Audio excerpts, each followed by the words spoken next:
சண்முகம் பரணி சீரியலை பற்றி தான் நம்ம இந்த வீடியோக்குள்ளே நம்ம பார்க்க போகிறோம். நம்ம வீடியோக்குள்ளே போகிறதுக்கு முன்னாடி நம்ம சேனலுக்கு யாரெல்லாம் சப்ஸ்கிரைப் பண்ணலாம் அவங்களாம் சப்ஸ்கிரைப் பண்ணிக்கிடுங்க. பக்கத்தில் உள்ள பெல் பட்டனை கிளிக் பண்ணிடுங்க. வாங்க வீடியோக்குள்ளே போகலாம். சண்முகத்தை அரெஸ்ட் பண்ணி கூட்டிகிட்டு போகும்போது பரணி வந்து சண்முகத்திட்ட கொஞ்சம் 5 நிமிஷம் பேசணும்னு சொல்லிட்டு தனியாக அழைச்சிட்டு போகிறாங்க. நீ எதுக்காக அப்படி பண்ணுன? கண்டிப்பாக வந்து ஏதாவது காரணம் இல்லாமல் நீ பண்ண மாட்டேன். நீ அவசரப்பட்டுலாம் இந்த மாதிரி நீ செய்யலைன்னு எனக்கு தெரியும். ஏதோ உன்னுடைய பிளான் வந்து ஏதோ ஒன்று இருக்குது, நீ உண்மையை சொல்லு அப்படிங்கவோ உடனே சண்முகமும் பரணி கிட்ட எல்லா உண்மையை சொல்கிறாங்க. ஆமாம், நீ சொல்கிறது கரெக்டு தான் அப்படிங்கிறாங்க. என்ன நடந்துச்சு அப்படின்னு பரணி வந்து சண்முகத்திட்ட கேட்கவும் அப்போ சண்முகம் வந்து எல்லா உண்மையும் போட்டு உடைச்சிருந்தாங்க. நான் வந்து வெங்கடேஷ் அழைச்சிட்டு வந்தோம்ல, அப்படி அழைச்சிட்டு வரும்போது வெங்கடேஷ் வந்து என்னை தனியாக அழைச்சிட்டு போய் ஒரு வீடியோ காட்டவும் அந்த வீடியோவில் பார்த்தோம்னா வெங்கடேஷோட அப்பா அம்மாவை குரு வந்து தூக்கிட்டு போயிருந்தாங்க. தூக்கிட்டு போனது மட்டும் இல்லாமல் அவங்க கதையை முடிக்கிற மாதிரிக்கு அவங்க வந்து மிரட்டுற மாதிரிக்கு ஒரு வீடியோ வந்து அவங்க வெங்கடேஷ்க்கு அனுப்பி விடுறாங்க. அப்போ குரு வந்து தன்னுடைய முகத்தை மறைச்சிருக்கனால குரு தான் வந்து இவங்க 2 பேரையும் தூக்கிட்டு போயிருக்கிற விஷயம் வந்து அவங்களுக்கு தெரியல, யார் தூக்கிட்டு போனாங்கன்னு தெரியல. ஆனால் வந்து நான் அறிவழகனுக்காக நான் வந்து சப்போர்ட் பண்ணி நான் சாட்சி சொன்னோம்னா அவங்க 2 பேரோட கதையை முடிச்சிருவேன்னு அவன் சொல்லி மிரட்டி இந்த மாதிரி ஒரு வீடியோ அனுப்பிவிட்டுருக்கிறான். இப்போ நான் என்ன பண்ணுறதுக்குன்னு தெரியல அப்படின்னு வெங்கடேஷ் சொல்லவும், பரவாயில்ல எங்கள் அப்பாவோட கதையை முடிஞ்சாலும் பரவாயில்ல, நான் அறிவழகனுக்கு சப்போர்ட்டாக நான் சாட்சி சொல்கிறேன் அப்படின்னு சொல்லவும் இது கேட்டதுமே சண்முகம் வந்து சொல்கிறாங்க, அப்படிலாம் நீ சொல்ல வேண்டாம். அப்படிங்கும்போது இல்லை என்ன இருந்தாலும் சரிதான், என்னால் நான் அதாவது வெங்கடேஷும் ரத்னாவும் ரொம்பவே பாதிக்கப்பட்டிருக்கிறாங்க, அவங்களுக்கு நான் செய்யக்கூடிய பிராயச்சித்தமாக இருக்கட்டும் அப்படின்னு சொல்லவும் இது கேட்டதுமே சண்முகம் சொல்லியிருந்தாங்க, அப்படி உங்கள் அம்மா அப்பாவோட கதையை முடிச்சு தான் அறிவழகனை காப்பாற்றணும்னு சொல்லிக்கிட்டு எந்த வித அவசியமும் கிடையாது, அறிவழகனை எப்படி காப்பாற்றணும்னு சொல்லி எனக்கு தெரியும் அப்படிங்கவும் இது கேட்டதுமே வெங்கடேஷ் சொல்கிறாங்க, எங்கள் பாரு சண்முகம், இந்த மாதிரி நிலைமையில கூட நீ எனக்காக நீ யோசிக்கிறிய, அது நினச்சா எனக்கு எவ்வளோ சந்தோஷமாக இருக்குது, உனக்கும் ரத்னாவுக்கும் நான் எவ்வளோ பெரிய தப்புலாம் பண்ணியிருக்கிறேன், அந்த குற்ற உணர்ச்சி எனக்கு இன்னும் இருக்குது அப்படின்னு சொல்லவும் அப்போ வந்து சண்முகம் சொல்கிறாங்க, செய்தி நடந்து முடிஞ்சதை பற்றி இருக்கட்டும், ஆனால் நான் நடக்க போகிற கதையை பார்க்கலாம், ஏற்கனவே நான் வந்து இந்த பிளான் வந்து சொதப்பிடுச்சுன்னா அடுத்து என்ன பிளான் பண்ணலான்னு சொல்லிட்டு நான் முடிவு எடுத்து வச்சிருக்கிறேன், அதனால் அந்த பிளானே நம்ம செயல்படுத்தலாம் அப்படிங்கவும் இப்போ என்ன பண்ணுறதுக்கு அப்படின்னு வெங்கடேஷ் கேட்கும் போது இப்போ சண்முகம் வந்து ஒரு பிளானை சொல்கிறாங்க. அந்த பிளான் தான் இப்போ சொன்ன மாதிரிக்கு, அதாவது அறிவழகனுக்கு எதிராக நீ சாட்சி சொல்லு அப்படின்றதாங்க. இதனால வெங்கடேஷும் அதே மாதிரிக்கு கோர்ட்டு சொல்லியிருந்தாங்க. இதுதான் நடந்துச்சு அப்படிங்கவும், என்னடா சொல்லிட்டு இருக்கிற, இந்த அளவுக்கு நடந்திருக்கு, நீ வந்து ஒரு விஷயத்தையும் நீ சொல்லவே இல்லை அப்படிங்கும்போது ஆமாம் அதனால தான் நான் சொல்லலை அப்படிங்கிறாங்க. சரி உன்னோட பிளான் தான் என்னது அப்படிங்கவும், மாலதியோட அண்ணனை உள்ளுக்கு தானே கிடக்கிறான், அவனை சந்திச்சாக்கி எல்லா உண்மைக்கும் ஒரு விட கிடைக்கும் அப்படின்னு சொல்லவும் அதனால தான் நான் உள்ளுக்கு போகிறதுக்காக இந்த மாதிரிக்கு ஒரு பிளானை போட்டுட்டேன் அப்படின்னு சொல்கிறாங்க. இது கிட்டதுமே பரணி வந்து அதிர்ச்சி அடைகிறாங்க. அடுத்து பார்த்தோம்னா சண்முகத்தை அழைச்சிட்டு போகவும் அப்போ வந்து வெங்கடேஷ் வராங்க. வெங்கடேஷை பார்த்ததுமே பரணி வீரா எல்லாருமே வந்து பயங்கரமாக திட்ட ஆரம்பிச்சிருந்தாங்க. நீ ஒன்றும் திருந்தவே இல்லையா, நீ திருந்திட்டேன்னு நினச்சி நான் எவ்வளோ சந்தோஷப்பட்டேன், ஆனால் இப்போ கூட நீ திருந்தாமல் இப்படி ஒரு துரோகத்தை பண்ணியிருக்கிறீங்க, ஏற்கனவே அறிவழகன் உள்ளதான் இருக்கிறான், இப்போ எங்கள் அண்ணனை நீ உள்ளே அனுப்பிவிட்டுட்டே அப்படின்னு சொல்லிட்டு ரத்னம் வீரம் பயங்கரமாக வெங்கடேஷை போட்டு அடிக்கடின்னு அடிச்சு அவங்க வந்து பயங்கரமாக திட்டிகிட்டு இருக்கிறாங்க. அப்போ பரணிக்கு என்ன பண்ணுதுன்னே தெரியல. அடுத்து பார்த்தோம்னா வந்து எல்லாருமே வீட்டுக்கு வந்துடுவோம். இப்போ பரணி எல்லாருக்கும் சாப்பாடு கொண்டு வைக்கும்போது என்ன நினச்சிட்டு இருக்கிற, எங்கள் அண்ணன் உள்ளே போயிருக்கிறாரு, நீ என்னென்ன சாப்பாடு கொண்டுட்டு வந்துட்டு சாப்பிட சொல்லிட்டு இருக்கிறியா, உனக்கு கொஞ்சம் கூட மனசாட்சியே கிடையாது அப்படின்னு ரத்னா வீரா எல்லாரும் வந்து பரணியை போட்டு திட்டும் போது அப்போ பரணி வந்து சொல்லிட்டாங்க, இங்கே பாரு உங்கள் அண்ணன் ஒன்று இந்த அதாவது எதாச்சியாக போகல, அவள் எல்லாம் திட்டம் போட்டு தான் போயிருக்கிறா அப்படிங்கவும் என்ன உளறிட்டு இருக்கிற அப்படின்னு ரத்னாவும் வீராவும் கேட்கும் போது இப்போ பரணி வந்து நடந்த எல்லா கதையும் சொல்லிட்டாங்க.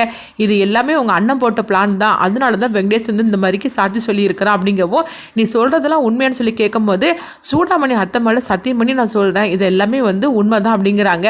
அதனால உங்கள் அண்ணனை பற்றி ஒன்றும் நீங்கள் கவலைப்பட வேண்டாம், நீங்களாம் சாப்பிடாம இருந்தால் தான் உங்கள் அண்ணன் கவலைப்படுவார், அதனால சாப்பிட வரீங்களா இல்லையான்னு சொல்லி கேட்கவும் உடனே வந்து வைகுண்டத்திலேருந்து எல்லாருமே சாப்பிட்றதுக்காக வந்துருந்தாங்க. அப்போ வைகுண்டம் சொல்கிறாங்க, சண்முகம் இப்படிலாம் பிளான் போட்டு போவான்னு கொஞ்சம் கூட எதிர்பார்க்கவே இல்லை, நான் கூட இந்த வெங்கடேஷ் வந்து திரும்பவும் திருந்தாமல் போயிட்டான் போலுக்குன்னு நினச்சிட்டேன், ஆனால் வந்து சண்முகம் போட்ட பிளானில் தான் வெங்கடேஷ் வந்து தன்னுடைய அப்பா அம்மாவுக்கு கூட என்ன ஆனாலும் பரவாயில்லன்னு சொல்லிட்டு சாட்சி சொல்றதுக்காக வந்திருக்கிறான், ஆனால் வந்து வெங்கடேஷ் வந்து இவ்வளோ தூரம் நல்லவன் ஆவான்னு சொல்லிட்டு நினைக்கவே இல்லை அப்படிங்கப்போ அப்போ ரத்னாவும் வீராவும் நினைக்கிறாங்க நம்ம கூட வெங்கடேஷை தப்பாக நினச்சிட்டோம் அப்படின்னு சொல்லி நினச்சிட்டு இருக்கவோ அப்போ பரணி வந்து சொல்கிறாங்க, இது எல்லாமே உங்கள் அண்ணன் போட்ட பிளான் தான், அதனால் நீங்கள் கவலைப்பட வேண்டாம் அப்படிங்கிறாங்க. அடுத்தவங்க பார்த்தோம்னா வைஜெயந்தி தான் காட்டுறாங்க. வைஜெயந்தி வந்து குருவுக்கு ஃபோன் பண்ணுறாங்க, எல்லாம் நம்ம நினச்ச மாதிரி தானே நடந்திருக்கு அப்படிங்கும்போது ஆமாம் மேடம் எல்லாம் நம்ம நினச்ச மாதிரி தான் நடந்திருக்குது, அதான் வெங்கடேஷோட அப்பா அம்மாவும் நம்ம தூக்கிட்டோம்ல, அதனால பயந்து போய் அவன் அறிவழகனுக்கு எதிராக அவன் சாட்சி சொல்லிட்டான், இன்னும் நம்ம கவலைப்பட வேண்டாம் அப்படிங்கப்போ என்ன இருந்தாலும் சரி தான், அதுக்காக நம்ம அப்படியே நம்ம விட்டுற முடியாது, ஆனாலும் வந்து சண்முகத்துக்கு மேலே ஒரு கண்ணை வச்சுக்கணும், சண்முகம் வர இப்போ உள்ளே போயிருக்கிறான், மாலதியோட அண்ணன் துரையும் உள்ளே தான் கிடக்கிறான், அதனால எதுவும் நடந்துடக்கூடாது அப்படிங்கும்போது என்ன மேடம் நீங்கள் சொல்கிறீங்க, மாலதியோட அண்ணன் வந்து சண்முகத்தை கண்டாலே உனக்கு பிடிக்காது, அதனால நீங்கள் ஒன்றும் கவலைப்பட வேண்டாம், எல்லாம் நம்ம நினச்ச மாதிரி தான் நடக்கும் அப்படின்னு சொல்லிட்டு இருக்கிறாங்க. அடுத்துங்க பார்த்தோம்னா வந்து அவங்க சண்முகத்தை தான் காட்டுறாங்க. சண்முகம் சண்முகம், துரை, அறிவழகன் இவங்க 3 பேரையும் காட்டவும் அப்போ துரை வந்து அறிவழகன்ட்ட வந்து வம்பிழுத்துட்டு இருக்கிறாங்க. என் தங்கச்சியோட நிலைமைக்கு நீ தானே காரணம், உன்னை நான் சும்மா விட மாட்டேன் அப்படிங்கவும் அப்போ திடீர்னு சண்முகம் பார்த்தோம்னா அவங்க துரை வச்சிருந்த சாப்பாடை தூக்கிட்டு ஓடவும் உடனே துரை வந்து சண்முகத்தை வந்து துரத்திக்கிட்டு ஓடுதாங்க. அடுத்து பார்த்தோம்னா வந்து யாரும் இல்லாத ஒரு இடத்துக்கு வந்ததுமே சண்முகம் வந்து துரையை பிடிக்கிறாங்க. இங்கே பாரு, நான் ஒன்றை சந்திக்கிறதுக்காக தான் நான் பொய் சொல்லிட்டு நான் அந்த இடத்துக்கு வந்திருக்கிறேன் அப்படிங்கவும் இது கிட்டதுமே துரை வந்து அதிர்ச்சியோட சண்முகத்தை பார்க்குறாங்க. என்ன உளறிட்டு இருக்கிற, நீ வந்து வெங்கடேஷ் அடிச்சனால தானே நீ உள்ளே வந்திருக்கிற அப்படிங்கும் போது இது எல்லாமே நாங்கள் போட்ட பிளான் தான் அப்படிங்கிறாங்க.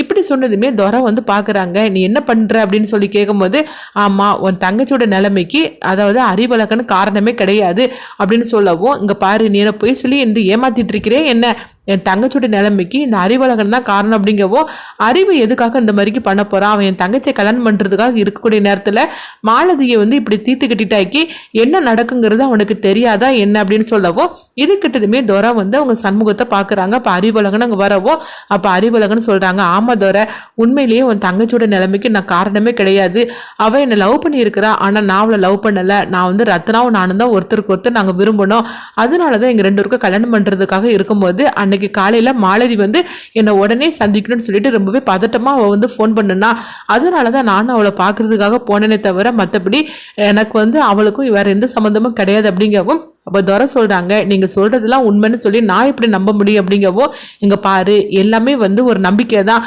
அது மட்டும் இல்லாமல் மாலதியோட இந்த நிலைமைக்கு யார் காரணம்னு சொல்லி கண்டுபிடிக்கிறதுக்காக தான் நான் இங்கே உள்ளேயே வந்திருக்கிறேன் அப்படிங்கிறாங்க. அதனால நீ எனக்கு ஹெல்ப் பண்ணணும் அப்படின்னு சொல்லவும் என்ன 2 பேரும் சேர்ந்து நாடகம் ஆடிட்டு இருக்கீங்களா அப்படின்னு துரை கேட்கும்போது ஏன் துரை இந்த மாதிரிக்கெல்லாம் நீ சொல்லிட்டு இருக்கிற, மாலதியோட கதையை முடிக்கிறதுனால எனக்கு என்ன வித பிரயோஜனமும் கிடையாது, அதை கொஞ்சம் யோசனை பண்ணி பாரு அப்படிங்கவோ இது கிட்டதுமே துரை வந்து பார்க்க கேட்கும்போது ஆமாம், உண்மையை கண்டுபிடிக்கிறதுக்காக தான் நானே திட்டம் போட்டு இங்கே உள்ளே வந்திருக்கிறேன் அப்படின்னு சண்முகம் சொல்லவும் இங்கே மாலதி வந்து யாரோ வந்து எங்கள் குடும்பத்தை பழி வாங்குறதுக்காக தான் இந்த மாதிரிக்கு திட்டம் போட்டு அனுப்பியிருக்கிறாங்க, கண்டிப்பாக இந்த விஷயம் உனக்கு தெரியாமல் இருக்காது, ஏன்னா மாலதி உங்ககிட்ட எல்லா விஷயத்தையும் சொல்லியிருப்பா, அதனால மாலதியை இங்கே யார் அனுப்பிவிட்டாங்க, எதுக்காக அனுப்பிவிட்டாங்க, அவள் எதுக்காக இந்த மாதிரிலாம் பண்ணான்னு உண்மையை சொல்லு, நீ சொல்லக்கூடிய இதில் தான் இருக்குது அப்படின்னு சொல்லிட்டு இருக்கவோ துரைக்கு வந்து இவங்க சொல்கிறதெல்லாம் உண்மையா பொய்யா அப்படின்னு சொல்லிட்டு எந்த நம்பிக்கையும் வரமாட்டேக்குது.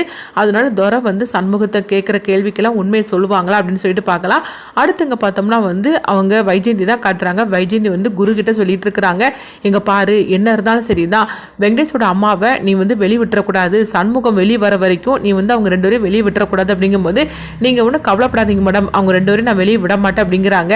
அது மட்டும் கிடையாது, சண்முகம் லேஸ்பட்ட ஆள் கிடையாது, நம்ம நினைக்கிறதுக்கு மேலே அவன் ஓவராக போவான், அதனால அவன் மேலே வந்து ஒரு கண்ணு வச்சுக்க அப்படிங்கும்போது மேடம் நீங்கள் கவலைப்பட வேண்டாம், அதுக்கு எல்லா ஏற்பாடும் நான் வந்து அங்கே பண்ணி வச்சிருக்கிறேன் அப்படின்னு சொல்லிட்டு இருக்கிறாங்க.